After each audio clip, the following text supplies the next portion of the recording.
One of the more nebulous things that we talk about when trying to define the ideal place to live or invest in is lifestyle. What does it mean when we refer to a suburb that's having great lifestyle benefits? And what is great for one person or demographic isn't necessarily going to be universal. So is there a hierarchy of lifestyle and amenity that avid investors need to learn about before buying a property? How can we go about the task of ranking locations? Welcome to The Elephant in the Room. This is the podcast where we love to talk about the big things in property that never usually get talked about. I'm Veronica Morgan, real estate agent, buyer's agent, co-host of Foxtel's Location Australia and author of Auction Ready. And I'm Chris Bates, mortgage broker. Before we get started, I need to let you know that nothing we say on here can be taken as personal advice. We always recommend you engage the services of a professional. Don't forget that you can access the transcript for this episode on the website, as well as download our free full or forecaster report, Which Experts Can You Trust to Get It Right? theelephantintheroom.com.au. We live in a world where there is an abundance of data, and this creates exciting opportunities for those who know how to turn it into something meaningful. Our guest today is a leading voice in the evolving professions of placemaking and place measurement. Kylie Legge is the founder and CEO of placemaking consultancy Place Partners and innovative data insights company Place Score. Her passion lies in the relationship between people and their urban environments and how we can work better collaboratively to create the kinds of places that make people happier and healthier. And what's interesting us is how that data can help property buyers find the perfect neighbourhood, and also how it's being used by governments and the property sector to make better cities. So welcome, Kylie. We'd love to dig into this whole topic. Thanks, Veronica. Hi, Chris. Hi, Kylie. Thanks so much for coming on. Absolutely love this type of conversation. I think it's so important for buyers to think about very deeply when they're making property decisions. I mean, I really like the idea of the community, building the community. Is that sort of where your sort of heart and the passion behind your current business sort of comes from? My mission is to make kind of every environment better for the people who live there. And so by empowering people, whether or not that's through creating a data set like we're doing with Place Score that will inform the private sector as well as the public sector about what's really important to a particular community, or through more traditional placemaking, which is about empowering people to actually make the place that they want. So that might be from everything from like a community garden, but it could be a walking school bus, or it could be about a local festival on your main street. So that's really about sort of collaborative change versus kind of advocacy and measuring kind of the impacts on communities that we work with governments around. And so, I mean, on a community level, council's like very well entrenched on thinking about these things, or is it sort of a real mixed bag across the country where some councils are really investing in engaging the community and people like yourself to make wise decisions, and some councils are really stuck in the old ways, I guess? Yeah, I think it's the same with anywhere. I mean, one thing I do want to say is that, like, local government particularly, I haven't met anyone in local government who doesn't really care about the community. Yeah. But it is really, really hard. Like, I think it's probably one of the hardest jobs is to manage not only the physical aspects, but also the sort of social, economic and cultural aspects of a place, often with quite restricted resources. That's, if you imagine just how hard it is to manage your own backyard and to like extrapolate that out for a community of 100,000 or, whatever it might be. So I think the idea of place-based and community-based development's pretty established. But it's really only been in the last 15 years that we've seen this really big uptake of placemaking, and in the last really only 3 to 5 years that we're seeing place-based data and community insights being integrated more structurally or strategically across government organisations, which I think is good. That's what we're obviously aiming for, is to get them really valuable data direct from the community versus kind of counting things. There's lots of data that counts stuff. Like, it doesn't necessarily tell you what people are feeling, though. Yeah. Can you define placemaking for us? Yes, I can. Okay. Luckily, that's my job. Basically, we define it as the collaborative process of creating, maintaining, or enhancing places to make them better connect with their community. So it's an active process where the more hands, the more people involved in it, the more successful you're likely to be. Now, I imagine that, like we don't talk, or often we talk about the Australian property market or Sydney property market. In a similar way, it's a bit incorrect to describe us as Australian as one type of person, or even within a local community, or even within a suburb as being one single type of person. I mean, I always amazed at how demographers seem to develop these avatars. How do you go about making sure that these communities are diverse? Because, what's great in one area won't apply in another, will it? Well, and also not all communities are diverse. So, there are communities that are relatively homogenous, and then there are communities that are more diverse, or they could be from non-English speaking backgrounds, but also not diverse. Yes. Yep. So I think that's the important layer that more social research versus demographic data can kind of unlock. Because I think, historically, one of the big things is around playgrounds. So we used to look at the census data and go, oh, there's a whole lot of young families moving in, we need playgrounds. And they would be, a slippery dip and a seesaw and probably all the things that are completely illegal now, apparently, as well. So we would do that and we'd go, oh, that's a good fit because it fits the numbers. Yeah. But with the community changing and people's values changing, that lots of people with relatively young children are still quite happy to go out for dinner. And, that they want somewhere safe that, if they can just sit on a Friday evening and relax for 15 minutes and have a good meal, they don't want their children to be hit by a car.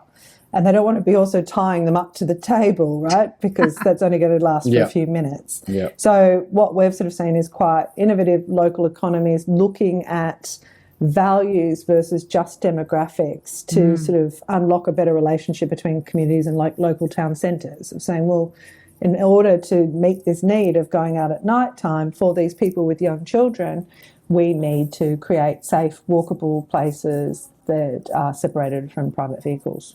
Make me laugh about 15 minutes. That's about as long as my wife and I and the kids last at dinner. We're like, what were we thinking going out for dinner? But I mean, as the cities get denser, do you think that's where the opportunity lies, is to densify and make all our suburbs and all our main streets and all our communities better, rather than just going wider and, further into the farmland or higher and higher in certain pockets?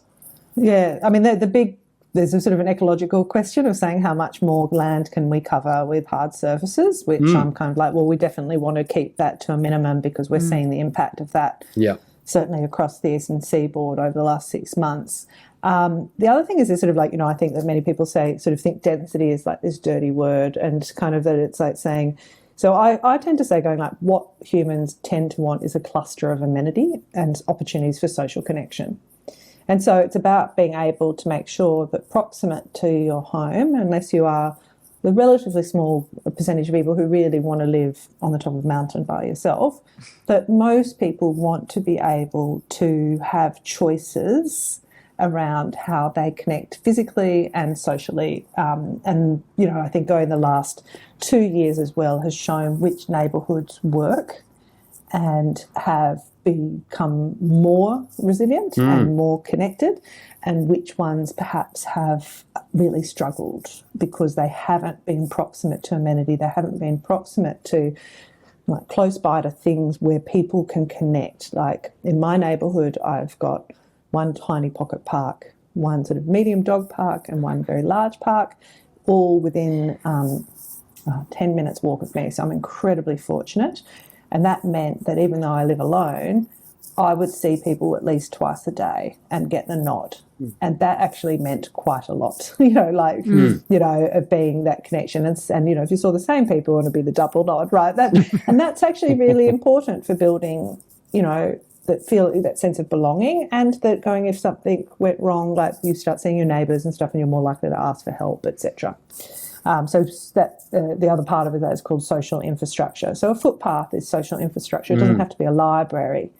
And there's lots and lots of evidence globally that places with higher social infrastructure, these sort of things, parks, paths, certainly libraries, etc., are more resilient in the face of quite dramatic emergency environments. So in the Chicago heat waves, it was the areas that had footpaths where they had the lowest death rates. It was quite a terrible time because people had seen each other and they knew the person had broken their leg and they were in their house. And, oh, gosh, has anyone checked on that guy down on number 32? Even if they didn't know his name, they knew that there was a human there, and they actually went out and found them and provided them, basically a safe place to go to. I mean, how are you finding? There's always a cohort in every suburb that the NIMBY / pro, we want to go back to like it was when I moved here 40 years ago, or worst case, we just keep it like it is today. How do you? Is this sort of research and what you do about sort of balancing their argument? Because they're usually the ones who are trying to dominate the conversation to keep things like they are, and the people who are just sort of being a bit less outspoken are sort of the bigger cohort in the community that's not getting heard. Is that sort of one of the things that you tip the scales back in favour of really what the community wants? Yeah, look, it's pretty much underpinning kind of the whole of the place score kind of methodology is to say, okay, well, what's common good? Yeah. And how do we also deal with equity when there's different voices who aren't heard? And so, we've got a situation where in traditional engagement, we've had generally a relatively Anglo-Saxon, relatively older, relatively educated, a lot of confidence, a lot of capacity to participate, kind of participating and being very vocal because they do feel confident, and that many of the decision makers look very similar to that. And so we've got a kind of a double bias where it's like, but that's what everyone wants. Well, that's what you're hearing over and over and over again. Yeah. And so by sort of unlocking all of the different voices and making them truly transparent and, equal, I can kind of go, well, actually, that's not quite the same. So a really good example is cars, infrastructure and parking, which at a local government is by far one of the biggest areas of contention. There is continuous complaints about it and that there's not enough, fundamentally. Yet walking, cycling and jogging paths that connect housing to communal amenity, like the shops, is the number 3 care factor across the whole country. So we had 30,000 records across Australia last year, and car accessibility and parking is number 34. Now that's a representative sample across the country of saying what's most important to us in our ideal neighbourhood. Yet we spent all of this money on the infrastructure supporting private vehicles, which is annoying when it doesn't work, but does it actually make your life better? Well, actually, I think most people would say it'd be more lovely to go on the weekend and walk with the kids down to get a baby chino than it would be to pack us all into the car and get down there and get in the car park and in and out. Like, one is a beautiful, pleasant thing, and one is probably full of lots of angst and crying. And it's sort of interesting actually that you raise that as an example, because I guess what's going through my mind when you're giving that illustration is that if you're more angsty and annoyed whilst driving your car trying to find a car space, it's probably more likely to agitate you than than being agitated about not being able to walk to the shops, So I guess what you're saying, the squeaky wheel is getting the oil, but the squeaky wheel isn't necessarily representative of what we value. No, and we've made that quite clear. Like, I mean, and it's not us. Like, we just are completely transparent. Like, this is what we've been told. And we went through multiple different channels to get that, to ensure that we got a really good sample from across the country, from every socioeconomic group and gender diversity and cultural background. And there is differences between different groups, and there's differences between different geographies. Like, we know that those people who have no modal choice, like there is no public transport and there is no pathways, that the car becomes an incredibly important part of your life. And that's actually we either need to stop planning those kinds of places where people are dependent, or we need to make sure there's enough room for those people who really need a car to be able to use it, and all the rest of us who can walk or catch public transport, at least for some of our journeys, kind of start having more choices and enjoying that choice. So you said number 3 was that, the pathways and walkability effectively. What's number 1 and number 2? elements of the natural environment as a point of uniqueness in your neighbourhood. So like feature trees or views or the integration of topography. So about making, using nature or allowing nature to make our place unique, which is super interesting because I was just started reading a really fabulous book this morning with Alison Page, who's an Indigenous woman around designing with country.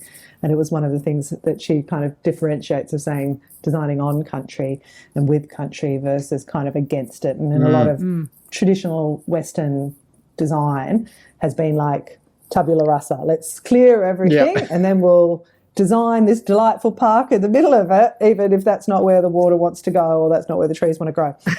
So interesting. Yeah, so the humans, our humans are saying by far that's the thing that they most value. And then the other is about, the care of that of public space and those shared spaces. So it's not enough to have it. We want to look after it. And do you think that, I mean, taking care of it, I mean, that's not so solely down to the council, right? That has to come from the community that loves and respects their place, and I mean, good humans, I guess. But then also, you know, don't litter and take and pick up rubbish when they do, or, you know, I guess, you know, inform the council of issues that they may see in the community and things like that. So, do you think that it's like a self-fulfilling thing? If you create the environment and then you get people to respect it and love it and take care of it, and then keeps on spinning the wheel? 100%. So one half of the research we do is around what's most important to people in their ideal neighbourhoods, and the other is how is the neighbourhood performing for them, and what are the things that are contributing positively or negatively. And so on the performance side, I guess underneath both of them is this idea of place attraction. What's actually kind of acting as a magnet for people to want to go to one place versus another. So some of your stuff, I'm sure you were talking about, like, oh, well, it might be the cost. And I've always been like, oh, cost is like the worst way to choose a neighbourhood, right? Like it's like going to like then you've got in common with your friends there, etc., are going to be that this is what you can afford. But if you align it with what matters to you, then you're going to have a lot more shared values, regardless of what your background is. So that's one part of it, the attraction. And then the second is attachment. It's about building place loyalty. And what, again, there's some really great research, this again out of the States, although we are now doing it here too, of saying that the higher the levels of place attachment, the higher the levels of resilience, economic and social resilience, but also GDP growth and kind of population growth. So people are attracted to places that people feel connected to. So those neighbourhoods that really thrived during the lockdowns had high place attachment. They were the places where you could see on the local socials of saying, okay, I'm really without a job, and, you know, I'm thinking about baking banana bread, and there's 20 orders for banana bread within an hour of people paying $20 for banana bread, of saying, okay, you know, well, can someone come and take my dog for a walk because I'm locked down for 2 weeks, and that the people that were, you know, supporting the local businesses and doing food ordering, and, you know, like they were like this rich, and I fortunately lived in one, and because I've done this work, I'm actually kind of a weird community stalker, so I've got all these friends in different community groups so across the country, and so I could see how different communities were behaving, and some really thrived and some got really frightened and got very introverted, and that's what you're saying, Chris, I think about the you know, not in my backyard, or people getting frightened of change. When you are in that position and it is frightening, you can do two things, right? You go out with fight or flight, and you can go out and kind of fight for what matters for you and then be part of the changing it and take a bit of control that way. Or you can kind of retreat a bit and just want to hold on, like so tight, going, please, you know, I can't cope with anything else. And so if a community is really resistant to change, then I'd be looking at, well, what are they worried about? Like what's underpinning that? Like that they're frightened they're going to lose. Well, I think it's interesting. There you go. Yeah. Well, yeah, this is all very interesting, you know, conceptually. I wonder, and it sounds very mercenary, me even saying this, but I would imagine if people feel that there's a lot of resilience, as in place, so I forgot your term, you said that place loyalty, that they are less likely to want to move and less likely to put their property on the market and sell, or if they're tenants, less likely to move. Yep. From a rental point of view, it could keep the rents down because there's less transacting, less turnover. From a property prices point of view, potentially could lead to prices increasing because there's less turnover. So, and it'd be interesting to see if there's been any work done on that to look into the impacts on property prices, and because it like in an anecdotal sense, certainly the way I see the property market operating, those areas that are in high demand, there's great community that people want to live to, they aspire to live to. People are reluctant to leave, so therefore there's less properties on the market. And when people do sell, there's lots of people that want to live there, so the competition is higher for the sort of property. So I know this is not as warm and fuzzy and nice feeling to say there's this lovely community. It really sort of trades it for dollars, but it's sort of an economic reality, isn't it? Well, definitely. And look, going in Australia, your home, unfortunately, is your biggest asset. And so, of course, it is important to be thinking about that investment, both in a short and a long term. I can remember years ago, because I had purchased quite early when I was quite young, a little one-bedroom, not completely nasty place in the King's Cross before it got cool. I remember my father was a builder, came in and went, "You are joking." Like, it was terrible. But kind of when people were saying, "Well, where should we buy?" And I said, anywhere within 800 metres of a train station in Sydney. It doesn't matter where. And now you look at what's happened, and going pretty much anywhere within 800 metres of a train station has probably tripled, quadrupled in price in the last 20 years. Because that kind of amenity isn't ever going to be reproduced. They're slowly starting to build new metro and things like that, but in many cases they're quite close to existing infrastructure, except for out in the newer suburbs. I think I've forgotten the question. Yeah. I'm just like...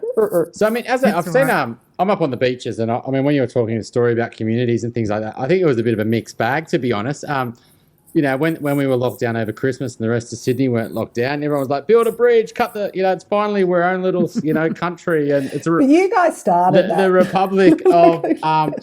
the Insular Peninsula. Yeah, exactly. It was like almost that it was us versus them, and et cetera. And yes. I think it's a real mixed bag up here, to be honest. I think you've got a lot of people who are stuck in the old way, and then but on the ground you can see the council really trying to make the communities better, I guess. And so what are some of the things that I guess the best bang for buck? You mentioned footpaths. You mentioned maybe getting rid of car parking and making streets more around like outside dining. I've seen there's a real big trend across lots of parts of Sydney where it's putting the power back to the people. So what are sort of some of the things you think that councils should be doing that they're not?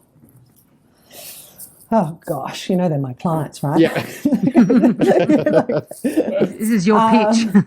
Look, it is actually going. The thing they should be doing is actually doing good research and knowing what the problem is that they're trying to solve. Yeah. So, in fact, kind of like, there's some wonderful examples of pop-up dining, which works really well in the city of Sydney. We've got incredibly clustered amenity and a huge amount of people that serve that, whether or not they're coming into the city for the day or people that actually live there. But that's completely different from, I'm trying to think of kind of like French's Forest. Yeah. If you want to be out in that your way, or Picton. So each of those communities have very different needs, and their current environment is very different.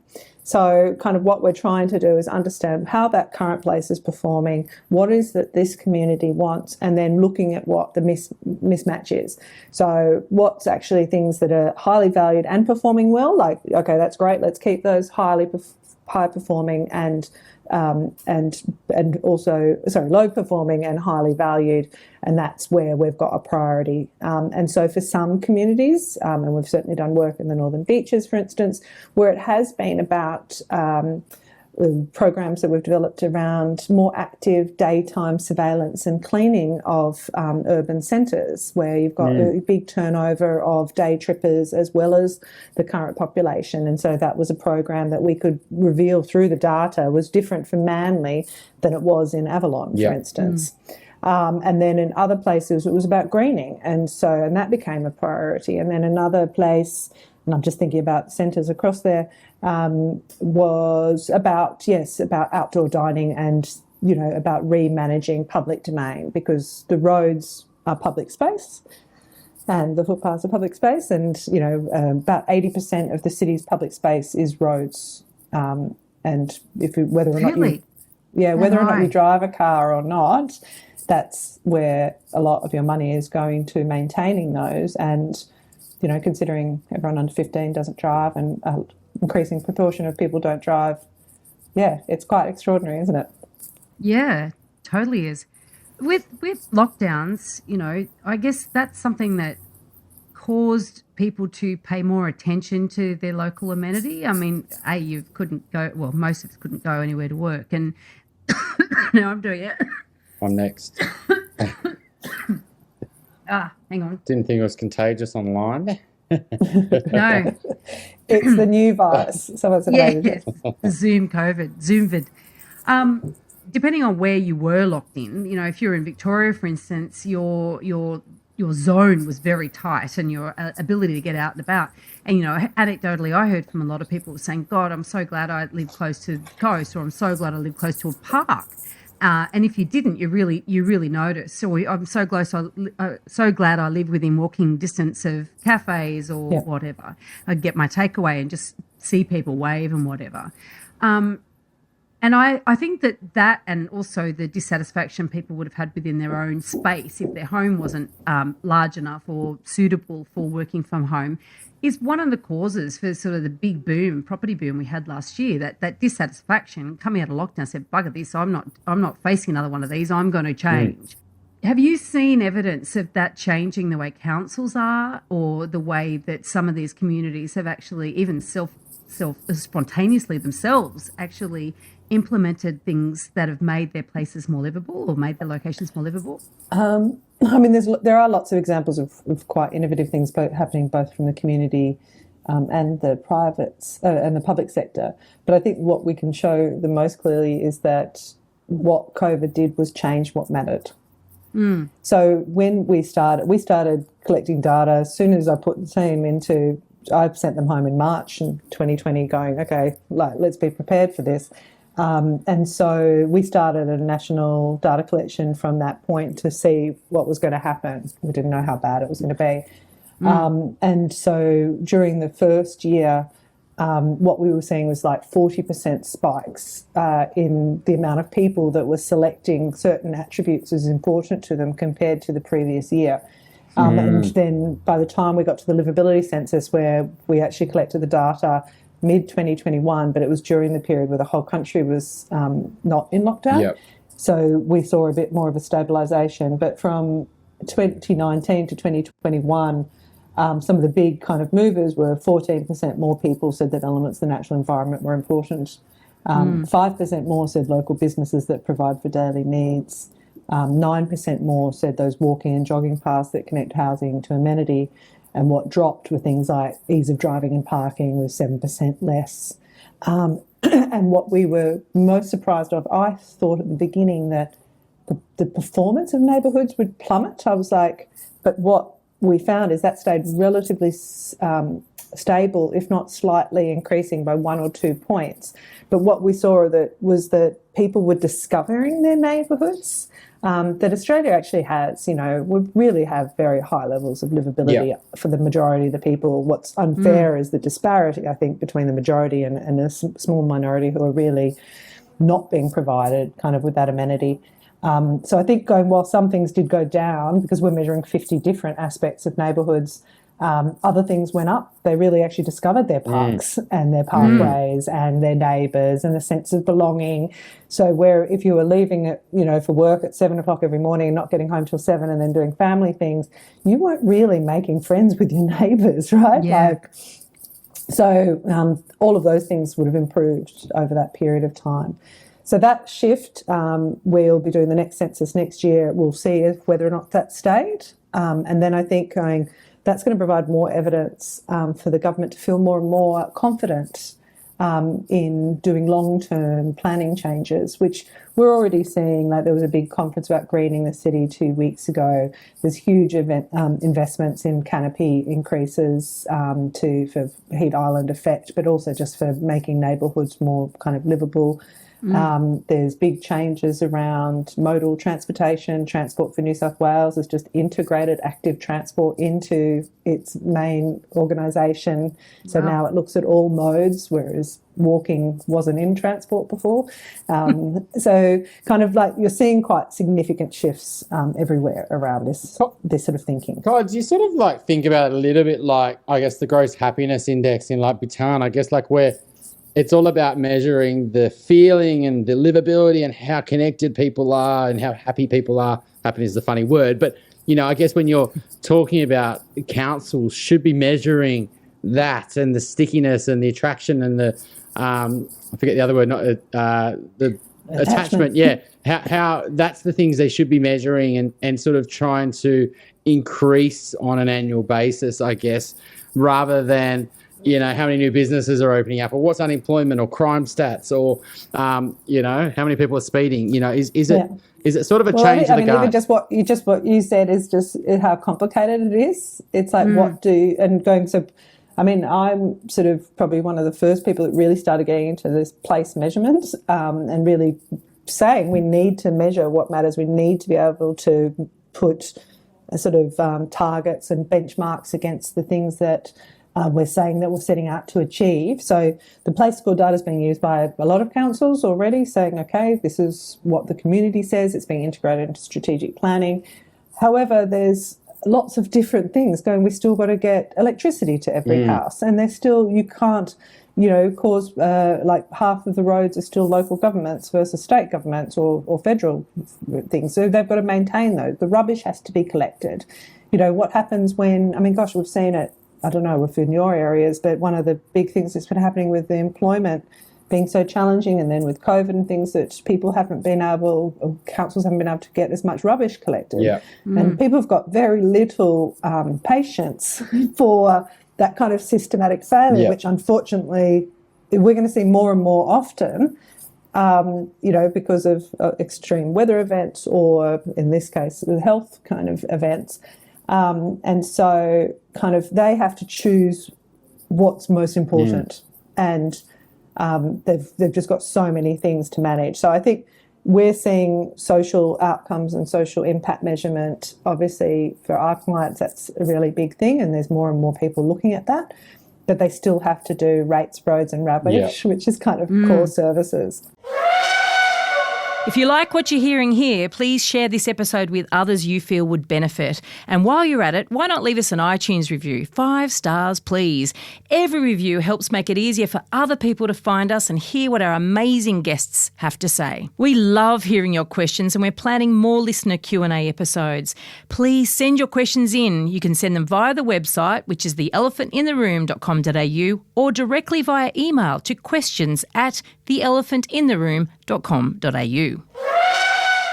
Do you find that people engage your services, that's on a council basis, are the people who are already pretty high on livability metric, right? And so they're coming to you and saying, we're already 80 out of 100, let's get to 90, rather than places that, you know, let's say, you know, greenfield estates or fast-growing councils where maybe it's high density, where they are dealing with things like, you know, making sure they can is it a real mix? It's pretty mixed.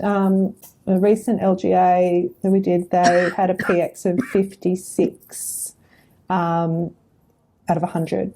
And now that's a score that the community itself, 1,000 odd people, have measured 50 individual attributes to aggregate up to get this overall score.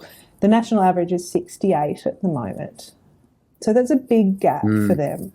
But, you know, I think what it also has done is to provide them with a real clear sense of purpose about kind of how to prioritise investment in those attributes that are highly valued but underperforming because they can't do it all. Like if I'm saying I've got 50, but we started off with 865 different attributes of neighbourhood livability, right? And so that's good. Council's got to do all of those.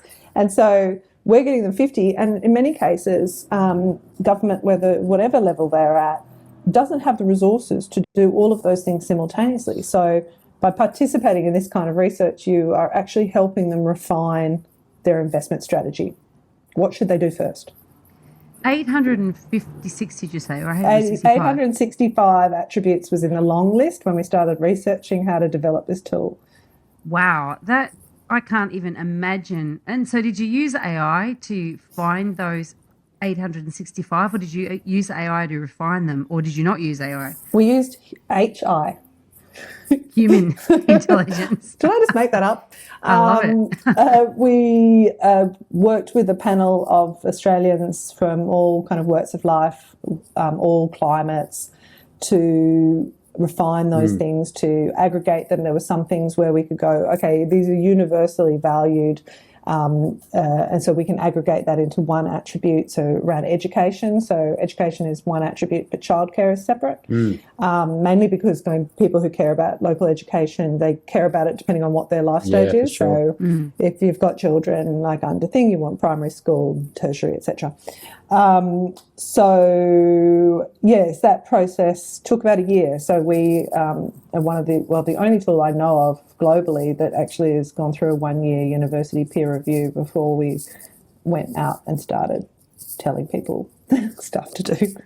And Wow. what's some of the highest, suburbs, I guess? When you said PX score of 60, for example, like what are some of, and like surprising ones as well? I mean, you might think it's the traditional sort of big blue chip sort of inner ring suburbs that have everything and really established, but you might find it's some pockets in, middle and outer suburbs and regional areas that just really, get better bang for buck, I guess.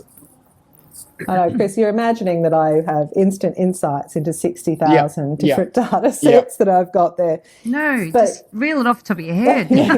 Actually, you know what? Normally I have a few different things. But I was doing a project recently that I'm thinking about was in Western Sydney.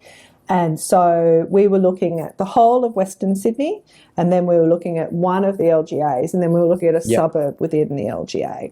And so at the LGA level, it was about 10 points lower than the Western Sydney average.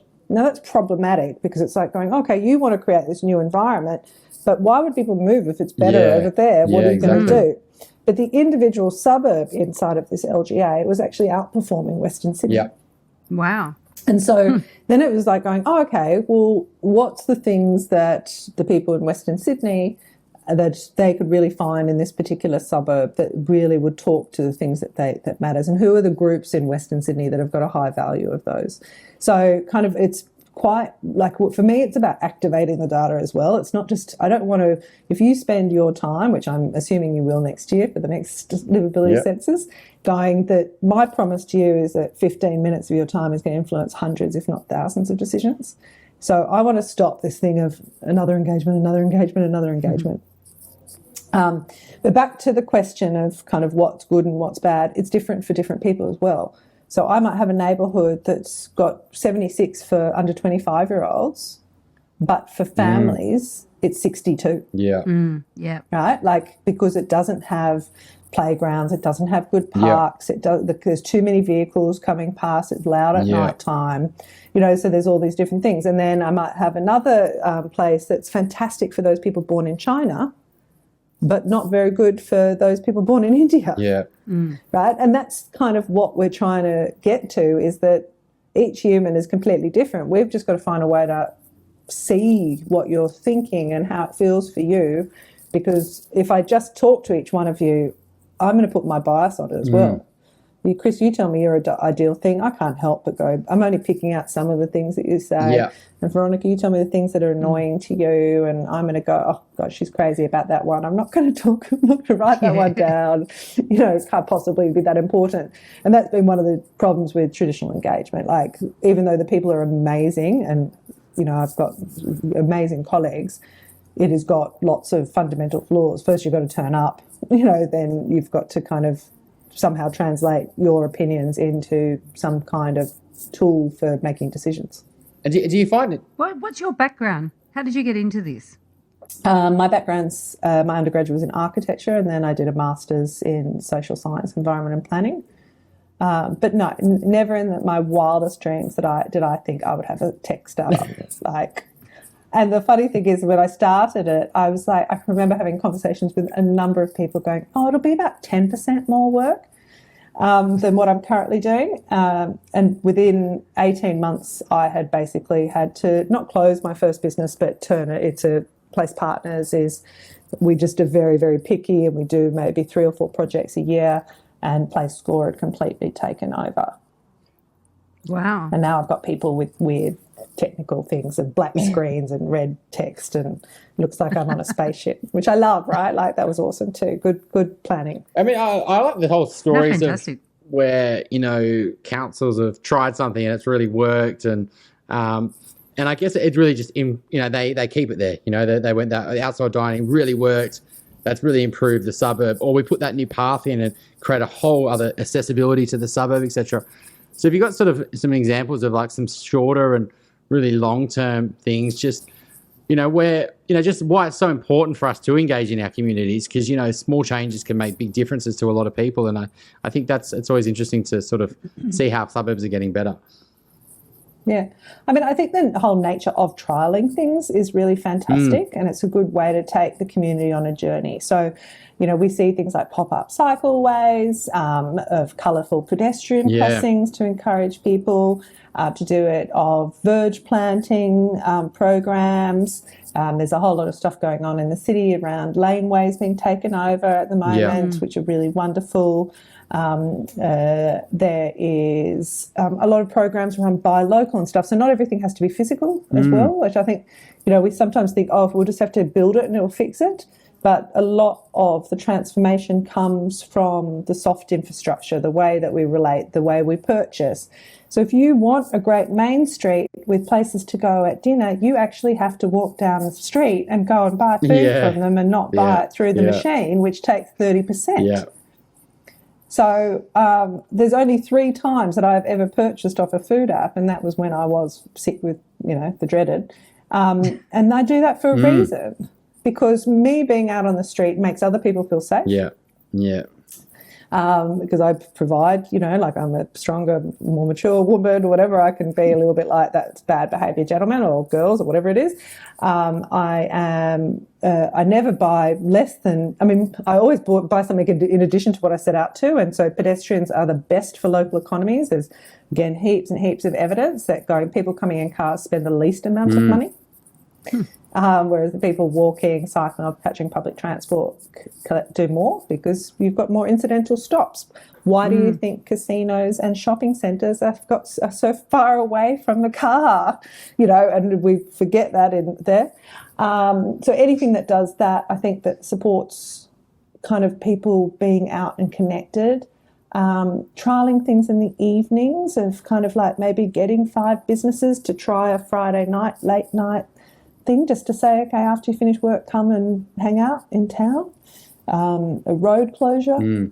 There's sort of things like better blocks, and we did a project just in Nowra recently with a big, quite a substantial sort of thing where kind of reducing road, like it's called a road diet. So I think like halving the amount of space that was for the private vehicle and increasing the space that was for the humans, and putting some beautiful wood sculptures in there that are sort of Instagrammable but also playable, and, gorgeous, trees and lighting and shelter and a book share library, just things to say, oh, okay, you are welcome to come and hang out here. And there's lots of things. Street Libraries Australia, I'm on the board of, so pitch that. You can just buy one and stick one up in your front yard, save trees from, books from going into landfill, and potentially make a friend. I love those. Yeah, good. I'm surprised at how many times I've used them. I've recycled books all the time. Yes, they're definitely, they're those sort of things, and people go, oh, okay. And some councils don't allow them. They're not legal to be, installed. You might need to get a DA. So that's an obstruction, isn't it? God. So I think kind of like if you're trying to talk, if you're looking in a neighbourhood to purchase, I'd be looking at how much flexibility there is around some of this stuff to personalise your neighbourhood. And if everyone is completely, I mean, obviously if it's brand new, there may not be so much diversity, but that self-expression will tell you about the community as well. Is how confident are they? Are they likely to be connecting with other people? Because if everyone's hiding behind the wall, then, there may not be and you are looking for a sense of community and people to connect with, then, I'd be looking for that as some markers of saying how much are people expressing themselves to the front. Such an interesting one. I remember a few years back, we actually had two clients. Each had moved to I'll say it, the Sutherland Shire. I grew up in the Sutherland Shire, so it's a, great place to have a big block of land and all the rest of it. But both of these couples, one was living in an apartment in Coogee with a small child, and the other one was living in Rozelle with a small child, and they moved to the Shire, each independently of each other, thinking that that's where you go when you have small children. And each of them had the same story, as different suburbs, but they both said, we didn't meet anybody because we're so used to meeting people in the local park, because you don't have a big backyard that you have to go to the local park to give your kids a bit of outdoors time, and then you do meet other people. But when we went there, we realised everybody's got their own backyard, and so therefore nobody needs to go to the park. And they both turned around and actually moved back to the inner suburbs. I love that. Yeah, I think that's exactly kind of is the sort of stories that actually people talk about, and they're saying, well, and it's very hard to actually see that culture of that place, because that is culture. Like, people, it's not just about different countries, it's like how you behave, like how the community behaves. And if our culture is to be inside and in our backyards, then you're less likely to meet people. And if you're new, then that could be really challenging. And if you don't realise, until you get there, you don't realise the signs are no small pocket parks, as you call them. There's no pocket parks, Well, not having lots of people walking around. Yeah. And, so there's some markers of good public domain, like things like, so you want people in groups, you ideally want multi-generational groups, and people with small children. So those things kind of, for me, like from a placemaker's perspective, when I want to transition to place, I'm going to be counting people and looking how they're behaving. And if I don't have those things, then it could mean that it's less safe. It probably, if there's no children, it means that there's not clean bathrooms or that the parents don't feel that. If they don't have that, you're not going to be a great place. If you're thinking about setting up a cafe, don't do that, because the people aren't going to come if they can't take their kids to the loo. If you don't have the multi-generational, then kind of you also might be thinking kind of like, well, what is it too homogenous in terms of the social structure? Is this going to be a good place to age in place, or is it only designed for a particular group? Or if one group's really dominating, and that doesn't matter who it is. I remember I was doing a project, and when we came back, we were like 75% of the users of the public domain in town are men. And they were like, that can't be possible. And we're like, well, yeah, firstly, I mean, there was 4 women on the team, and I can tell you it really is possible, but you guys are men and you don't notice. And also that there were many people from different ethnic backgrounds who actually didn't really like the fact that we were women, single women in the public domain that were unchaperoned. And they were wondering why people had stopped coming shopping there and were going to the Westfield. And it was like, there's some real stuff going on here, and here are the numbers to prove it. And so for that, it was really working with the traders and with the local government agencies to work out how do we create an overt sense of welcome to both genders. And that, that takes a lot of work. Especially if people don't believe you. Like, I'm like, no, here's the data. Like, we've collected on every street at different times of the day and on the weekend, and this is pretty much consistent. It's not representative of your actual demographics. Are you finding that councils across the country, though, are running it pretty tight ship? Like there's, they've got to do the waste, they've got to do the roads, they've got to do, et cetera, et cetera. And there's all these great ideas that you can put in front of them, but the funds to actually go and action them is really, tight at a lot of councils. And I guess people are upset about paying any rate increase. Well, you can't have best of both worlds, right? You can't have this amazing community without paying higher rates. And so have you seen any councils that have got the community to increase their rates, to increase their livability and sort of initiatives like that where... It's super, super hard. And you're 100% right. So again, just another thing that you might be looking out for is you want a good proportion of humans to the amount of public domain. So there's some councils which have got like 200,000 hectares of land to manage and a population of only 45,000 people, of which only 20,000 of those are ratepayers. Now, do not go there expecting the level of service of the City of Sydney. Do not call them and complain every day about why the rubbish isn't being picked up 3 times a week, because it's just not going to. And why it takes, 6 months for the road to get fixed. So I think it's about also managing those expectations. And I think councils are perhaps not very good at communicating that really simple maths of kind of going, this is how many humans we've got who pay and this is how much stuff we've got to look after. So certainly some of the regional councils, I think, are really struggling with the level of service, the expectations from the community. Especially with the quite big tree change and sea change. People moving there and thinking, why isn't this the same? And we want better standards, and it's going to take time for these councils. It's not about time. It's just not going to happen. Because the thing is it going like, not only that, so my family, we grew up in Wingecarribee Shire, and so we've had massive bushfires, and now we've had really big floods. And half of my family lived down dirt roads, which they chose to do. And, then they forget, and then they're like, oh, God, there's been potholes on things. And I'm like, literally, you picked a road that's like 10 kilometres long and has 4 houses on it. So just count up your rates and then work out how often you think they should fix your road. And it's sort of bringing that down and going, okay, this is the choice you make. You want that more land. You want to be more, connected to nature, then you will have not the same level of service and amenities. People don't often, work through those trade-offs. But the other thing that's been hitting regional areas is this, a lot of, rental shortage, but also quite an uptake in Airbnb. So you've got... I was reading recently about some of the South Coast councils, and they're concerned about the fact that they've got these empty houses, and then that's actually creating a cultural hole or a community hole.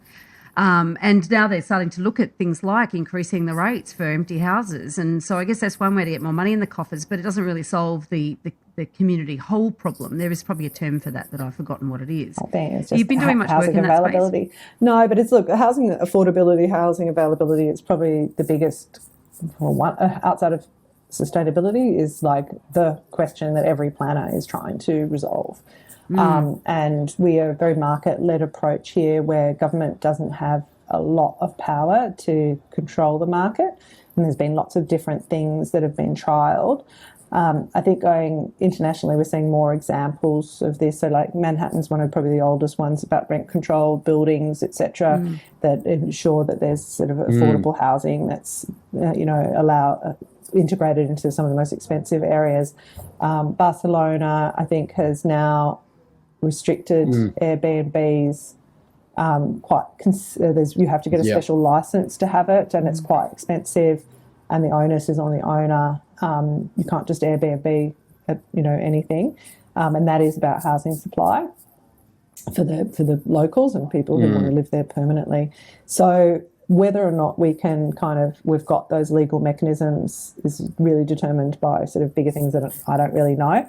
But I know, if a place is attractive, and because of this inequity between the wealthiest and those people who don't have as much cash flow, that you will always have this, right? You'll always have people that can have 2 houses or 3 houses and can then go away to a 4th house, and that can afford to leave these properties untenanted. I think Melbourne was looking at some land tax kind of things. I'm not sure where they got with that as well. I just think if you do happen to have that, I have a rental property It was my first property I bought as a young woman who's just started, working, and I was very lucky to get something very affordable.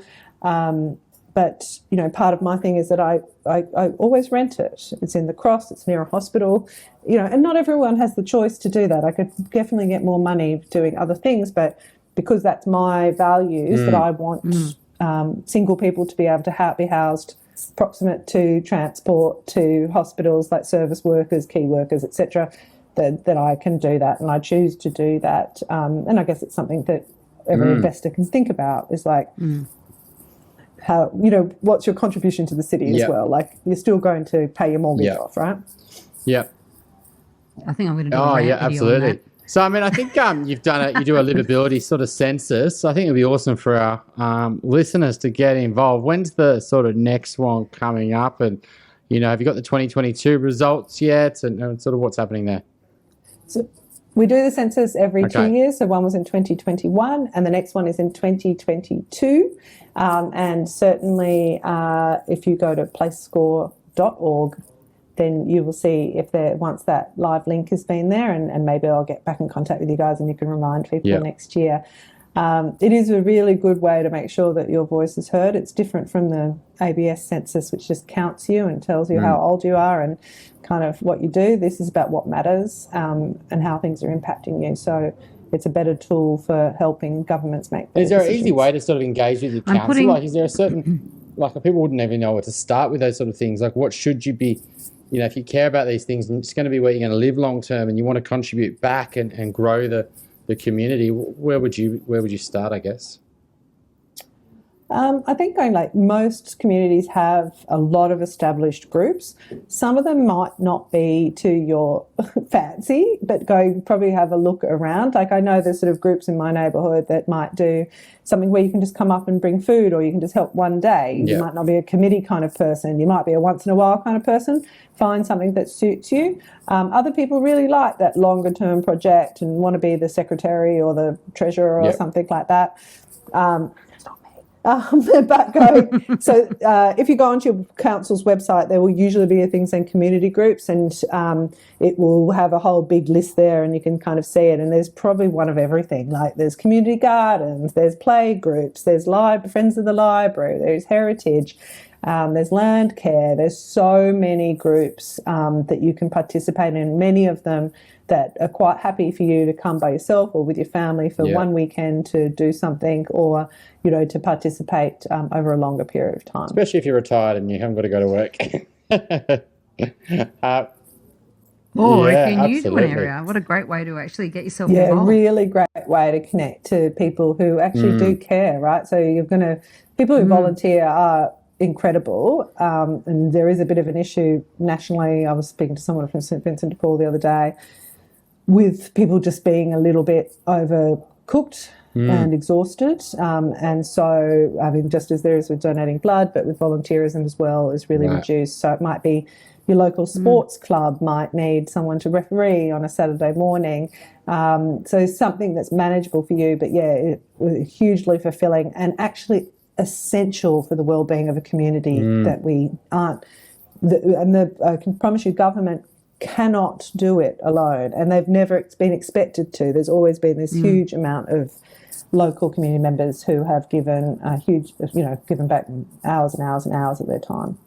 Well, it's up to individuals as well. It's like, one thing that really bothered me when we all started wearing face masks is how many I saw on the ground. And every time I walk out walking, I'm thinking, this is disgusting. So I went and bought myself one of those long-handed I've always wanted rubbish picker-up thingies. Arm things. Yeah, because I thought, well, I'm whinging about it and I'm out walking, I should do something about it. It's a small impact, but, I just think that if we all had an approach, that said, right, well, this is my area and I contribute to it in my way, then I think that that's something we should all do to the degree that we can. One step from where you are, Veronica, is just to put something on your Facebook group is saying, how about this weekend everyone try and pick up 30 masks, and even if only 6 people do it, right, that's still amazing. And those people will remember you as well. And so they're the ones that if you call and say, I need help, does anyone have a ladder? They're going to go, oh, we'll help Veronica.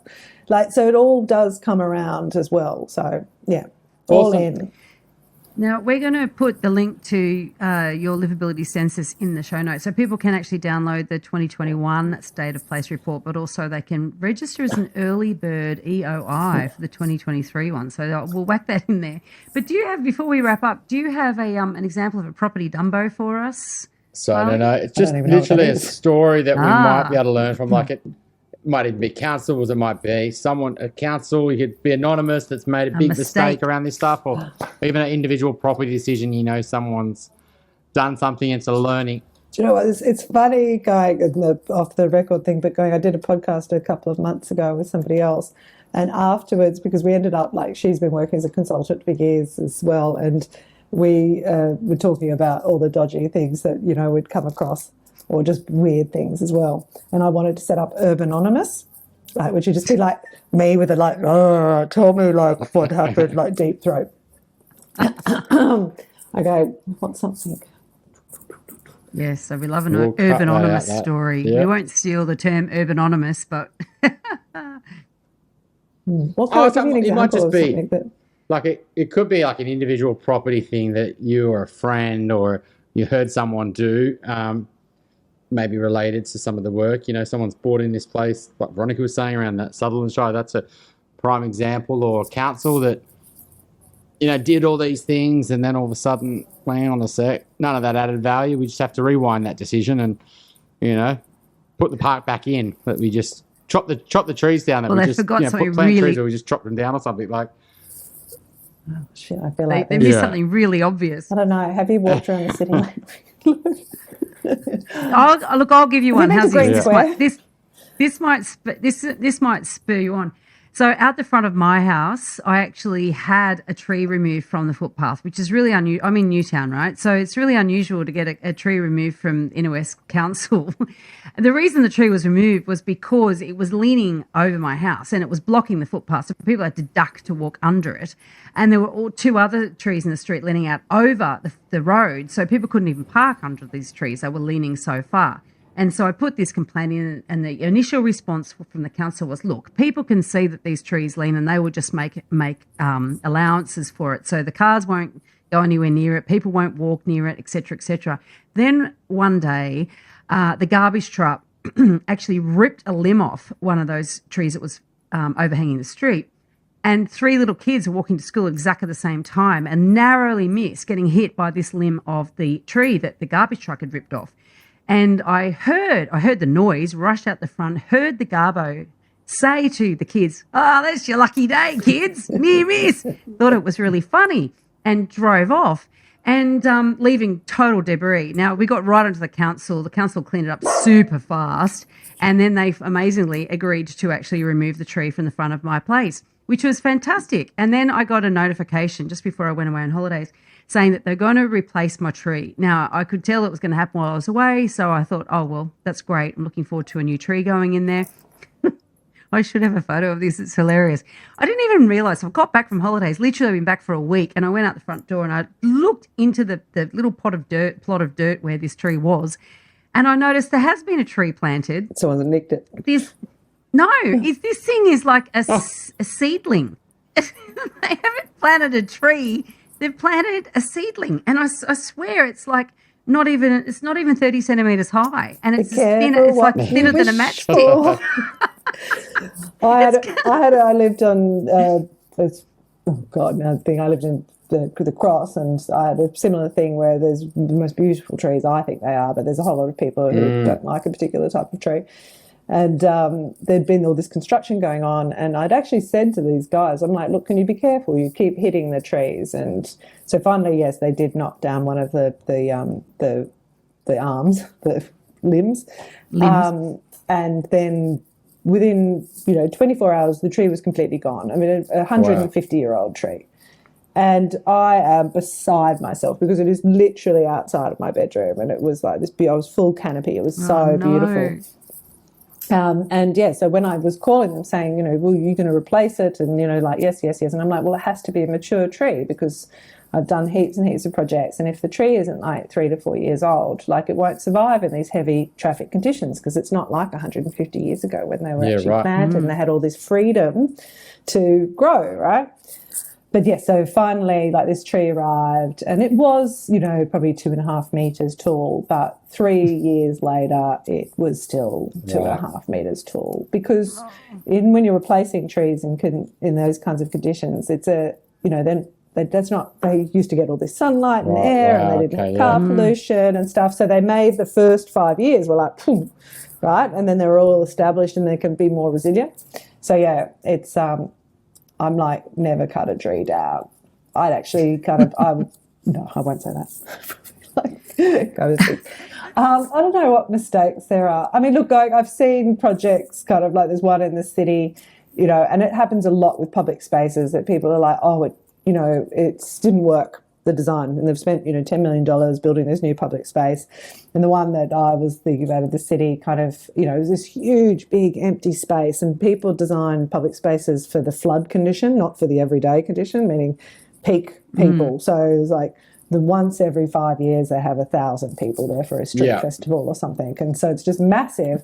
But when they're gone, it's just this huge, big concrete, nothingness. And they don't really do any research as to why it didn't work. And so, I can remember I moved to Melbourne, and this public space had been built, and there was a big unveiling, and I was like, oh, like who would ever want to go and sit in that space? Literally, I'm like, want to say to the designers, can you please come and tell me where you would sit? And I have asked that to people before, and they've been like, oh, but it's not for me. And I'm like, it's a public space in the middle of a capital city. How could it not be for you? It's like, so anyhow, 3 years later, I moved back to Sydney, and I see that it's under construction again. And I'm no joke, they pull the hoardings down, and it's exactly the same space. I'm like, what have you done? What did they do? They put 2 planters and a seat kind of at the back of it, but fundamentally, again, leaving it for this big empty space, which doesn't have any shelter. They're continually having to drag kind of all this equipment in there. So I don't know. I'm going to call that a Dumbo. Is it? That's a definite Dumbo? Yeah, that qualifies. Awesome. Thank you so much for today, Kylie. I think it's awesome for our listeners just to really, kind of keep going down this journey. I think it's something that just compounds over years. The more you sort of engage with your community and walk around and things you like and don't like, and when you're investing, is to start to think, well, what is that suburb and what's it offering to the people and different generations and different demographics and families, etc. So I think it's a really interesting conversation. Thanks for coming on. Absolute pleasure, Cheers, guys. Thank you for having me. If you're looking to buy your dream home or an investment property in Sydney's inner west, eastern suburbs or North Shore, my team and I can help you buy without regrets. Reach out via my website, gooddeeds.com.au. If you're looking to buy your first home, thinking of upgrading into a new one, or purchasing an investment property anywhere in Australia, my team love to carefully guide you on this journey. And most importantly, get the finance right. Reach out via our website, wealthful.com.au. Thanks for joining us. We'd love to see you again. And remember, don't be a Dumbo.